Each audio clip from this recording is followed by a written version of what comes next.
롯은 룻이 아니니까 헷갈리지 않았으면 좋겠습니다.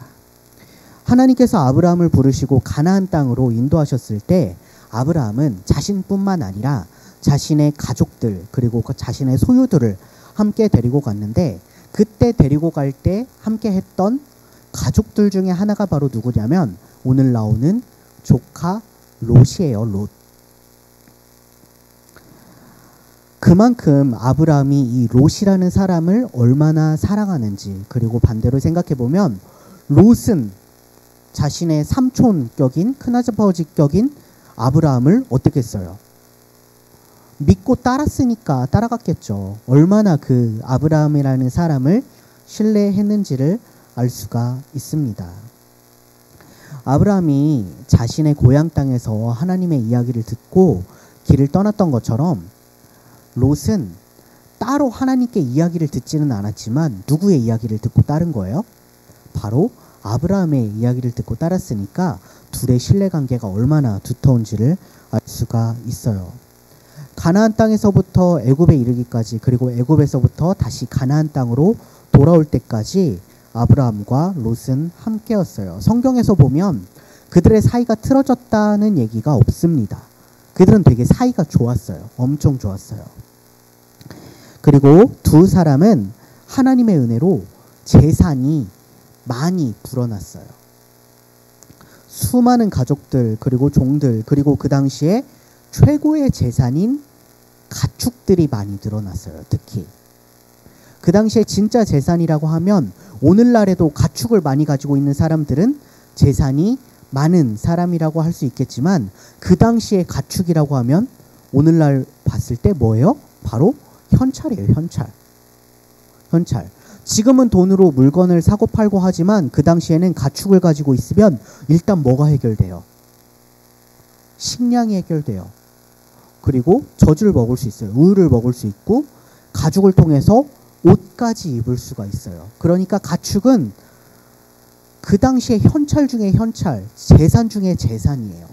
그래서 성경에, 구약시대 성경에 많은 재산을 이야기할 때 뭐 금과 은도 이야기 많이 하지만 뭐 낙타가 몇 마리였는지, 소가 몇 마리였는지, 양이 몇 마리였는지, 닭이 몇 마리였는지가 그 사람의 재산의 척도가 되기 마련이었어요.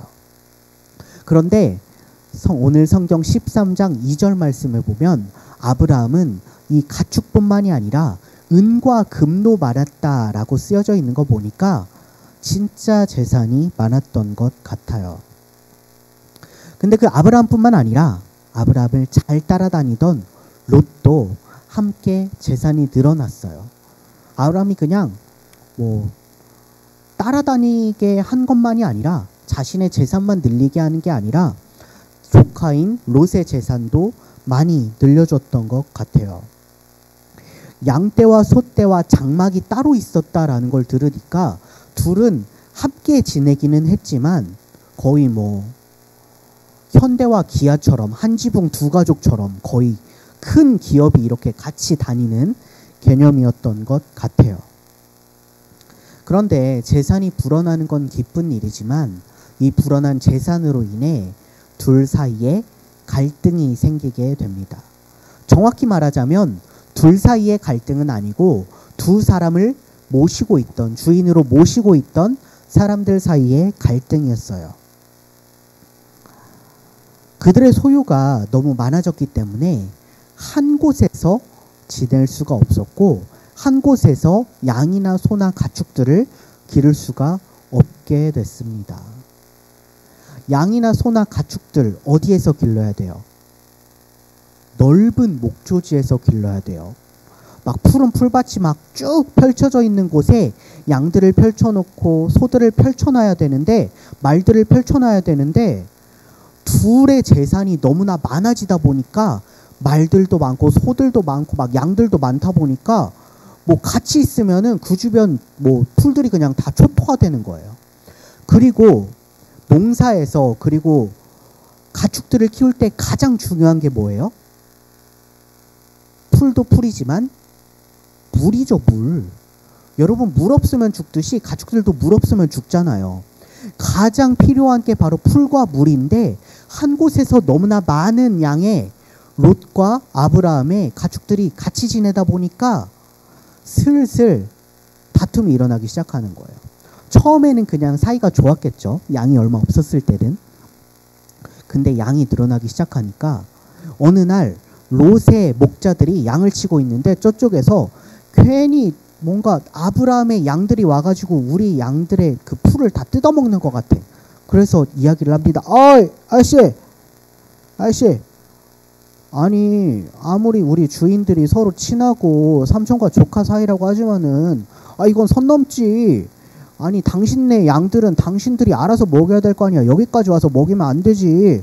그래서 아브라함의 목자들이 기분이 상해서 갔는데 반대로 아브라함의 목자들이 이제 소를 먹이고 있는데 저쪽에서 괜히 슬금슬금 그 롯의 소 한두 마리들이 이렇게 와가지고 괜히 소 풀 뜯어먹는 소리를 여기서 하고 있는 거예요. 그래서 똑같이 불러. 아저씨 일로 와봐요. 이런 식으로 갈등이 시작됩니다. 이 소식을 들은 아브라함이 롯에게 이야기를 합니다. 야, 롯아, 내가 너와 같은 가족인데 내가 너랑 싸울 필요가 뭐가 있니? 사실 들어보니까 우리 목자들과 너희 목자들이 서로 싸운다는 얘기를 들었어. 왜냐면 땅이 좁기 때문에 싸우는 거야. 내가 봤을 때는 우리가 지금 서로 떨어져야 할 것 같아. 우리가 이 좁은 땅에서 싸움의 요소를 만들지 말고 따로 떨어져서 살자.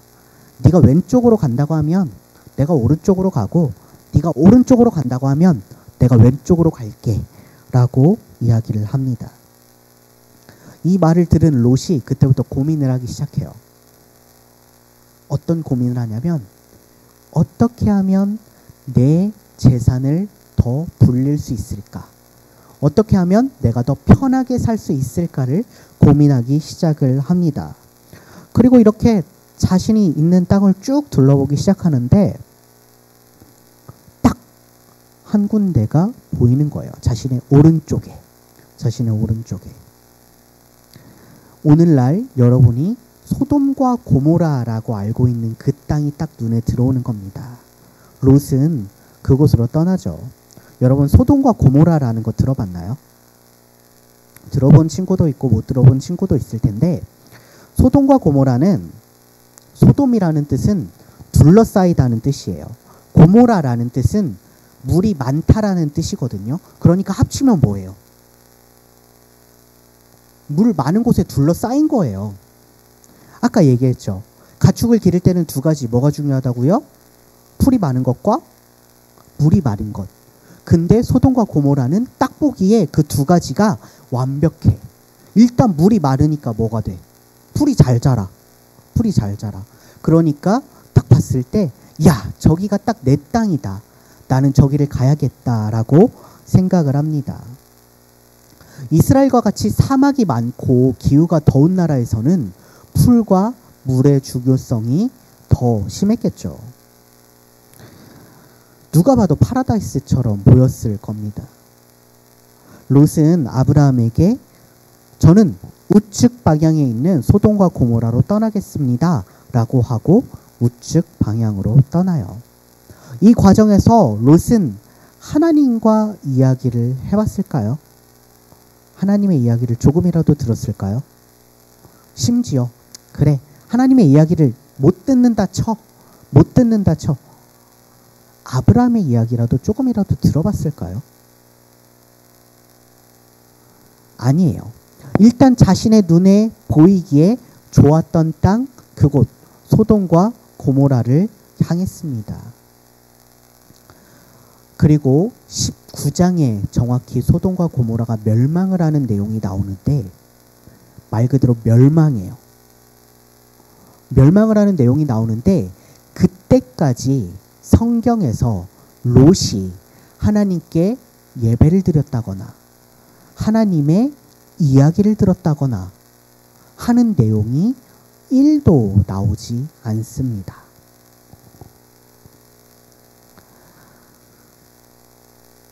자연스럽게 아브라함은 소돔과 고모라인 오른쪽으로 향하지 않고 어느 쪽으로 향했죠?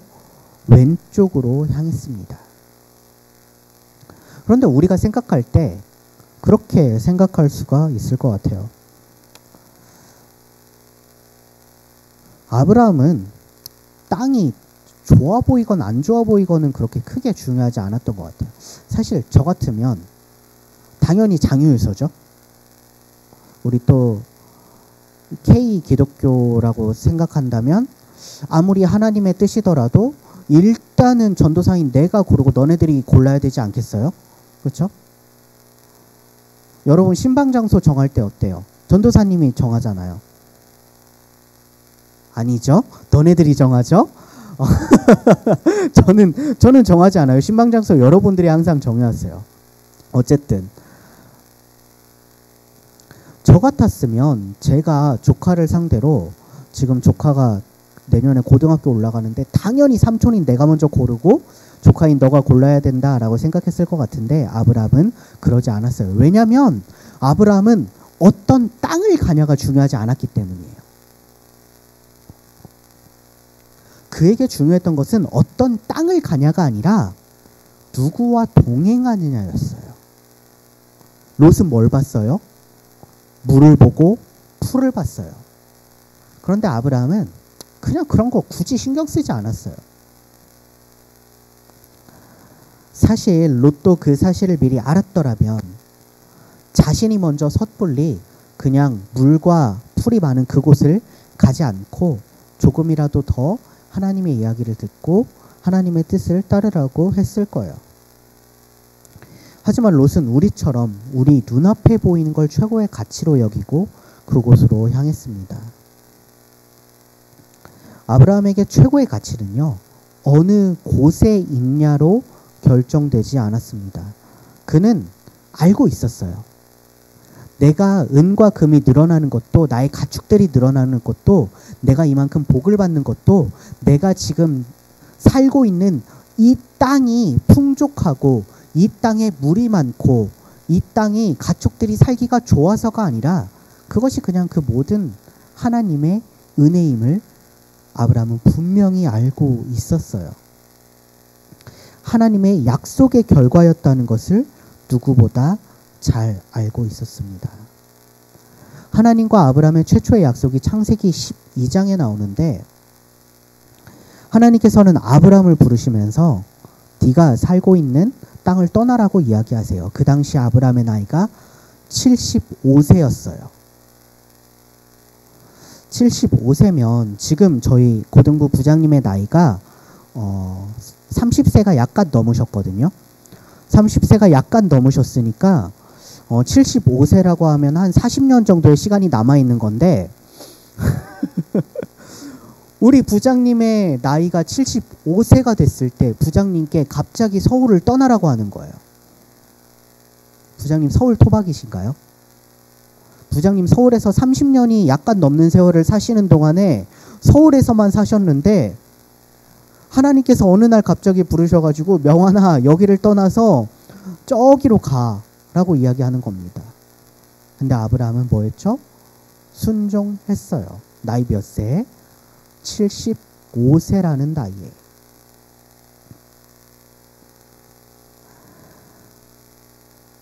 하지만 롯은 아브라함에게서 하나님의 약속의 이야기를 못 들었을까요?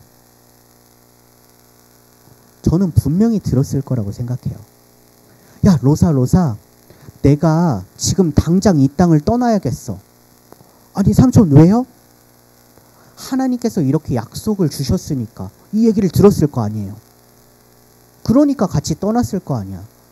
근데 롯은 그 약속을 듣고 아브라함과 같이 동행했음에도 불구하고 아브라함이 그 수많은 복들을 받는 것을 눈앞으로 직관했음에도 불구하고 롯은 하나님의 약속을 따르진 않았던 것 같아요. 아브라함과 롯이 헤어진 후에도 아브라함은요 13장에서 그리고 15장에서 그리고 17장에서 하나님과 약속을 하고 할례를 받고 하나님의 말씀을 통해서 하나님과의 관계가 더욱 가까워져 갔습니다. 그리고 19장에서는 롯이 살고 있던 소돔과 고모라가 멸망을 하게 됩니다. 멸망을 하는 내용은 나중에 얘기할 수 있을 때 얘기를 해줄게요. 근데 만약 롯이 소돔과 고모라여서 망했던 거라고 저는 생각하지는 않습니다. 롯이 혹여 자신의 그런 뭔가 눈앞에 보이는 것이 좋아 보여서 당장의 소돔과 고모라를 선택했더라도 소돔과 고모라를 가는 도중에 그리고 그곳에 도착해서 그리고 그곳에서 살아가는 동안에 아브라함처럼 하나님의 약속을 계속 되새기고 하나님과 예배하고 하나님과 교제하는 사람이었다면 저는 롯이 그곳에서 망했을 거라고 생각하지 않아요. 근데 롯은 쫄딱 망합니다. 개망해요. 살아남는 사람이 없어요. 자신이 남는 재산, 집, 아무것도 없습니다. 성경에 보면요, 되게 좀 기분 나쁜 얘기인데 자신의 아내도 소금 기둥으로 하나님의 말씀을 제대로 지키지 않아서 소금 기둥으로 변하거든요. 그리고 자신과 두 딸만 남아요. 두 딸만 남아요. 그리고 그 사이에 자손들이 태어납니다. 그게 말이 되는 겁니까, 여러분? 말이 안 되죠. 자신의 딸들과 그 사이에 자식들이 태어나서 그 사람들이 족속을 이루어요. 족속을 이루어요. 민족처럼 커진다라는 얘기예요. 근데 그 족속의 이름이 바로 모압 족속이고 이 모압 족속이라는 건 이스라엘과 유대인들과 철천지 원수가 되는 그런 족속이 만들어지게 돼요. 이 모든 것들의 시발점이 뭐예요? 롯이 자신의 좋기에 자신의 보기에 좋은 것을 따라 행했을 때 그 모든 것들이 빌드업 되는 과정이었던 거예요.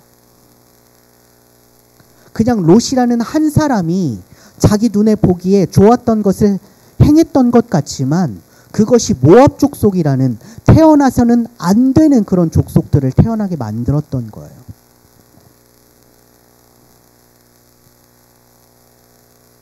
하나님께서는 아브라함과 같이 하나님의 약속을 믿고 살아가는 사람에게 도움을 주십니다. 하지만 우리는 하나님의 약속을 잘 믿는 연습이 안 됐죠. 왜 그럴까요? 그건 바로 하나님의 약속이 눈에 보이지 않기 때문이에요. 하나님의 약속은 되게 천천히 와요. 그리고 어떨 땐 안 오는 것 같아요. 저는 코로나19 바이러스가 선을 넘었다고 생각해요. 진짜 여러분 선 넘었지 않습니까? 아니 적당히 1년 정도 하고 마무리 됐어야 되는 건데 아니 바이러스가 해도 선을 넘어도 너무 넘었잖아요. 이름이 코비드19인데 왜 2021년 말까지 이러고 있냐고. 선 넘었잖아요. 그리고 우리의 기도를 하나님께서 들어주셨다면 뭐예요? 우린 2020년도에 그냥 마스크 벗고 뛰어놀고 우리끼리 교제하고 놀러가고 우리 해수욕장 가서 막 머드 이렇게 던졌던 것처럼 막 머드 맞고 그랬어야 돼요. 근데 우리 아직도 마스크 쓰고 있잖아요. 하나님의 약속은요, 생각보다 천천히 오고 생각보다 내 눈앞에 보이지 않는 것 같아요. 여러분의 삶에도 마찬가지거든요. 근데 제가 여러분한테 분명히 말할 수 있는 건 하나님의 약속은 분명히 이루어진다라는 거예요. 아브라함은 그걸 믿었고 롯은 그걸 믿지 않았어요. 그 차이밖에 없어요. 아브라함과 롯의 차이는. 저는 롯이 능력이 뛰어나지 않다라고 생각하지 않아요. 하나님을 덜 믿었다라고도 생각하지 않아요.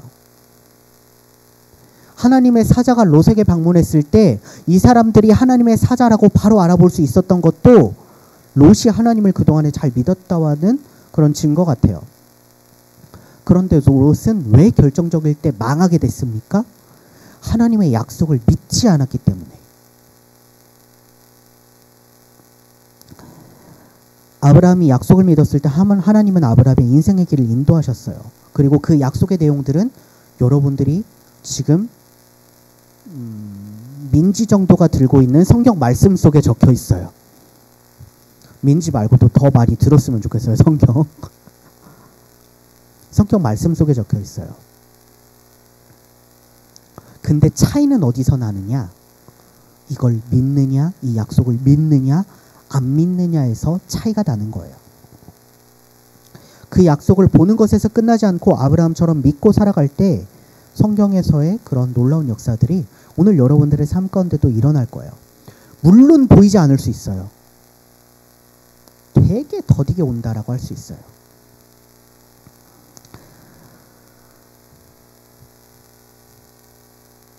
세상의 물질적인, 사회적인 교훈과 가치를 따르지 마세요, 여러분. 그것들은 당장의 눈에 보이기에 되게 좋아 보여요. 그것을 따르면 우리의 삶이 성공할 거라는 믿음도 우리에게 주고 있는 것 같아요. 하지만 롯이 그러했듯이 우리가 알지 못하는 사이, 우리가 느끼지 못하는 사이 여러분들은 소돔과 고모라의 한가운데 있을 수 있어요. 성경 말씀이 원론적인 얘기 같고 따분한 얘기 같고 당연한 얘기 같고 고리타분한 얘기 같고 물론 저도 그렇게 생각할 때가 되게 많았어요. 하지만 이것은 하나님이 우리에게 주신 약속의 말씀이에요. 이 약속의 말씀을 믿고 아브라함에게 그러셨던 것처럼 이 약속의 말씀을 주셨을 때 아브라함처럼 믿는 그리고 아브라함처럼 따르는 우리 모든 고등부 친구들이 되기를 롯의 전철을 밟지 않는 우리 모든 여러분들이 되기를 주님의 이름으로 소망합니다. 기도하겠습니다. 사랑의 하나님 아버지 감사합니다. 우리가 롯처럼 우리 보기에 좋은 것, 우리 보기에 정말 그럴듯해 보이는 것을 따르는 것이 아니라 약속의 하나님을 믿었던 그런 아브라함처럼 정말 어느 곳으로 향하는 것이 중요한 것이 아니라 하나님의 약속의 말씀을 믿고 붙들며 살아가는 것이 중요하다는 것을 너무나도 잘 알았던 아브라함처럼 살아가길 원합니다. 주님, 특히 우리 고등학교 3학년 친구들 이제 수학능력 시험이 얼마 남지 않았습니다. 정말 나의 능력과 나의 힘 그런 것도 물론 중요하고 노력도 너무나 중요하지만 그것보다 나의 삶을 이끌어 가시는 분, 나의 정말 앞길을 밝혀주시는 분은 하나님이시다는 것을, 하나님께서 나의 삶을 붙든다는 것을, 그 약속을 믿고 나아가는 우리 고3 친구들 될 수 있도록 도와주시고 우리 모든 고등부 친구들 될 수 있도록 도와주세요. 오늘 예배 가운데도 함께 하신 것을 믿습니다. 사랑이 많으신 예수님의 이름으로 기도드립니다. 아멘.